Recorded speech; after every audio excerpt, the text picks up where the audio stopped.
আল্লাহ যদি আমাদেরকে সংসদে পাঠায়, ঢাকা ৮-এ আর কোন চাঁদা চলতে দেয়া হবে না।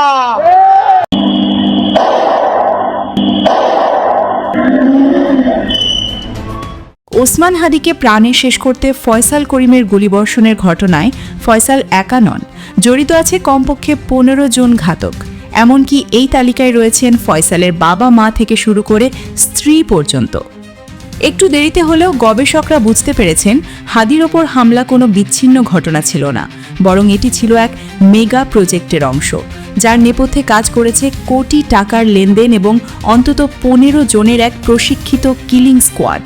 আর অর্থদাতা হিসেবে উঠে এসেছে এক রাঘব বোয়ালের নাম, যিনি একজন কাউন্সিলর। প্রশ্ন হচ্ছে, হাদি কি একাই, নাকি এই কোটি টাকার মেগা প্রজেক্টে আছে আরও টার্গেটের নাম?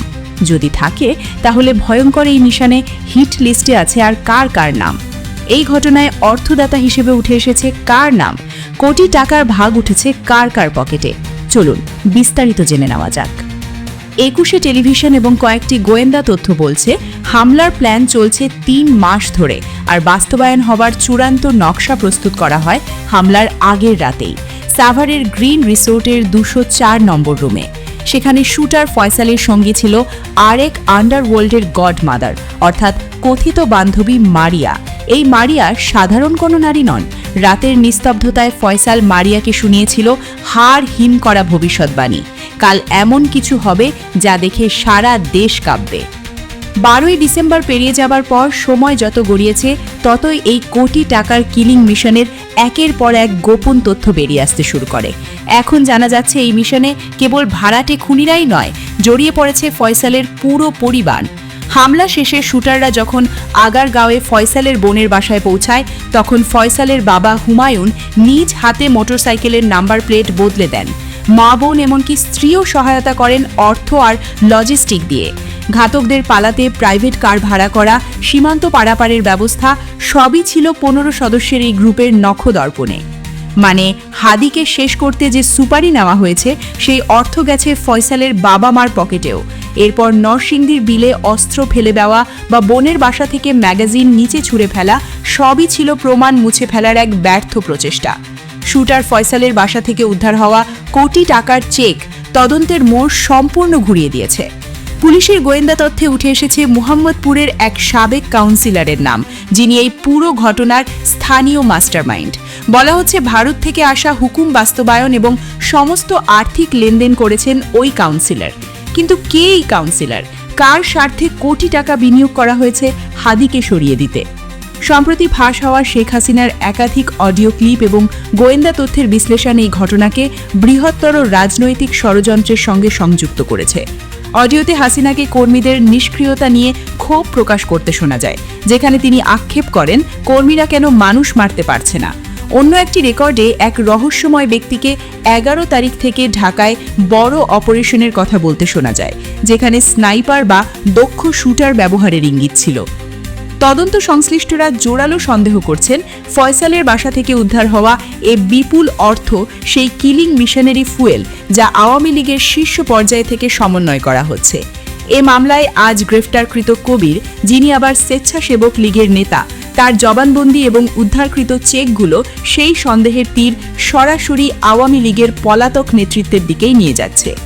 সবচেয়ে ভয়ের কারণ হলো পুলিশের সেই ধারণা মাঠে সক্রিয় রয়েছে একাধিক শুটার গ্রুপ এবং তাদের কাছে পৌঁছে গেছে বড় অঙ্কের অর্থ। হাদিকে প্রাণে সরিয়ে দিতে যদি সেই অডিওতে উল্লিখিত পরিকল্পনার অংশ হয়, তাহলে পরের টার্গেট কারা? এমন প্রশ্ন চলেই আসে। কেউ কেউ বলছেন পরবর্তী টার্গেট হতে পারেন হাসনাত আবদুল্লাহ, কারণ ভারতের সাবেক অভিজ্ঞ সেনা কর্মকর্তা কর্নেল অজয়কে রায়না সেই ইঙ্গিতই দিয়েছেন। প্রায় ৩০টি বইয়ের লেখক এবং সিকিউরিটি অ্যানালিস্ট তিনি। ইভেন কোথায় গুলি করা দরকার তাও উল্লেখ করে বলেছেন, গুলি করতে হবে ঘাড়ে, মাথায় নয়, এবং ছোট ছোট ভুলগুলো শুধরে নেওয়া হবে। মানে এই সেনা কর্মকর্তা ইঙ্গিত দিয়েছেন, হাদির বেলায় মাথায় শুট করে যে ভুল করা হয়েছে, হাসনাতের ব্যবহারে সেই ভুল করা হবে না। জুলাই বিপ্লবের অন্যতম নায়ক এবং ঢাকা ৮ আসনের স্বতন্ত্র প্রার্থী শরীফ ওসমান হাদিকে গুলি করার পর গোয়েন্দা তদন্তে উঠে এসেছে নেক্সট টার্গেটের হিট লিস্ট। এই তালিকায় আরও ১০ জনের নাম রয়েছে, যাদের অধিকাংশই বিভিন্ন বিশ্ববিদ্যালয়ের ছাত্রনেতা। গোয়েন্দা সূত্রে জানা গেছে, হিট লিস্টের শীর্ষে ছিলেন ওসমান হাদি। পরবর্তী লক্ষ্য হিসেবে চিহ্নিত করা হয়েছে জুলাই বিপ্লবের আর এক নায়ক হাসনাত আবদুল্লাহ, ডাকসু ভিপি সাদিক কায়েম সহ বেশ কয়েকজনকে। এদের অধিকাংশই সম্প্রতি ডাকসু, চাকসু এবং রাকসুর মতো বিশ্ববিদ্যালয় সংসদের নেতৃত্ব দিচ্ছেন। তদন্তে প্রমাণ মিলেছে, ত্রয়োদশ জাতীয় সংসদ নির্বাচন ব্যাহত করতে ভারতে অবস্থানরত নিষিদ্ধ আওয়ামী লীগের একটি গোষ্ঠী গণ অভ্যুত্থানের নেতা, বুদ্ধিজীবী এবং সাংবাদিকদের টার্গেট করে মিশন শুরু করেছে। তাদের একটাই লক্ষ্য, হাসিনাকে বিতাড়িত করার প্রতিশোধ নেওয়া। এর আগে গত 12ই ডিসেম্বর ফেসবুকে এক পোস্টে সাংবাদিক জুলকারনাইন সায়ের জানান, পার্শ্ববর্তী রাষ্ট্রের গোয়েন্দা সংস্থা গত কয়েক মাসে অন্তত 80 জন সুব্রত বাইনের মতো আত্মাহিকে দেশের বিভিন্ন পয়েন্ট দিয়ে অনুপ্রবেশ করিয়েছে। আন্ডারওয়ার্ল্ড কুষ্টিয়া মেহেরপুর অঞ্চলে চরমপন্থী গ্রুপ এক হয়ে নির্বাচনকে সামনে রেখে বিভিন্ন প্রার্থী এবং কেন্দ্রীয় নেতা, এলাকার জনপ্রিয় ব্যক্তিত্বদের টার্গেট করে প্রাণে শেষ করতে এবং সহিংসতার ঘটনা ঘটানোর পরিকল্পনা চূড়ান্ত করেছে। এদিকে হাদির ওপর গুলি চালানোর সন্দেহে আটক নিষিদ্ধ ছাত্রলীগের নেতা ফয়সাল করিম মাসুদ এবং সাবেক যুবলীগ নেতা আলমগীর শেখের জিজ্ঞাসাবাদে নিষিদ্ধ দলের নেতাকর্মীদের সঙ্গে তাদের যোগসূত্রের প্রমাণ মিলেছে। গোয়েন্দাদের দাবি, মোস্ট ওয়ান্টেড ফয়সাল করিম বিভিন্ন অনুষ্ঠানে নানকের সঙ্গে দেখা করেছেন। তদন্তে জানা গেছে, ফয়সাল করিম এবং আলমগীর গত অক্টোবর থেকে হত্যার পরিকল্পনা শুরু করে। তারা ফয়সালের বান্ধবী মারিয়া আক্তারকে সঙ্গে নিয়ে সাভারের একটি রিসোর্টে অবস্থান করেন এবং ভারতে অবস্থিত নেতাদের সঙ্গে যোগাযোগ করে হামলার রূপরেখা ঠিক করেন। 12 ডিসেম্বর সকালে মতিঝিলে হাদির সঙ্গে দেখা করার পর প্রকাশ্য দিবালয়ে তারা গুলি চালিয়ে পালিয়ে যায়।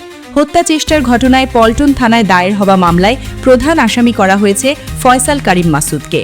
ইতিমধ্যে ফয়সালের স্ত্রী শাহেদা পারভিন সামিয়া, শালক ওয়াহিদ আহমেদ এবং বান্ধবী মারিয়া আক্তারকে 5 দিনের রিমান্ডে রেখে তদন্ত করছে গোয়েন্দা পুলিশ। মারিয়ার কাছ থেকে ফয়সাল ও আলমগীরের সম্পর্কে গুরুত্বপূর্ণ তথ্য পাওয়া গেছে বলে জানিয়েছেন তদন্তকারীরা। এদিকে হামলাকারীদের দেশ ত্যাগে সহায়তাকারী ফিলিপস নালের 2 সহযোগী বেঞ্জামিন চিরান ও সিশিলকে আটক করেছে বর্ডার গার্ড বাংলাদেশ। তারা সীমান্ত পারাপারে সহায়তা করতেন বলে বিজিবি সূত্র নিশ্চিত করেছে। মামলার তদন্ত ডিবি হাতে নিয়েছে। আসামিরা আগাম পরিকল্পনা করে নির্বাচনী অস্থিরতা তৈরি করতে এই হামলা চালিয়েছে বলে মামলার এজাহারে উল্লেখ করা হয়েছে। মানে এটি সাধারণ কোনো বিচ্ছিন্ন ঘটনা নয়, এটি দেশি বিদেশি ষড়যন্ত্রকারীর বিশাল বড় মাস্টার প্ল্যান।